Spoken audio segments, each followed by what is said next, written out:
Hello అందరికీ. పిల్లలు school నుంచి రాగానే మమ్మీ అది చేసి పెట్టు ఇది చేసి పెట్టు అని అస్సలు అడగరండి పాపం.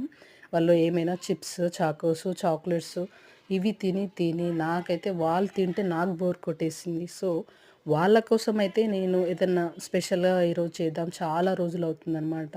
ఇది రెగ్యులర్గా మేము అప్పుడప్పుడు చేసుకుంటాము, కానీ ఈ మధ్య అస్సలు చేసుకోవడం కుదరలేదు. సో ఈరోజు అయితే చేసేసాను అనమాట. సర్వపిండి తెలంగాణ వంట, మన తెలంగాణ వంట అనమాట ఇది. సర్వపిండి వచ్చేసి చాలా ఫేవరెట్ ఫుడ్, చాలా బాగుంటుంది, చాలా టేస్టీగా ఉంటుంది. సో ఇదైతే పిల్లలకి అప్పుడప్పుడు తినిపిస్తే కూడా చాలా బాగుంటుంది కదా, కారం కారంగా భలే టేస్టీగా ఉంటుందని. సో వాళ్ళ కోసం అయితే నేను చేశాను. మా అనికకైతే ఇచ్చేసాను. తనైతే తిని బాగుంది మమ్మీ అని అయితే చెప్పింది. సో మీకు కూడా ఈ వంటకం ఇష్టమైనట్లయితే లైక్ చేయండి, షేర్ చేయండి, సబ్స్క్రైబ్ చేసుకోండి. Thank you.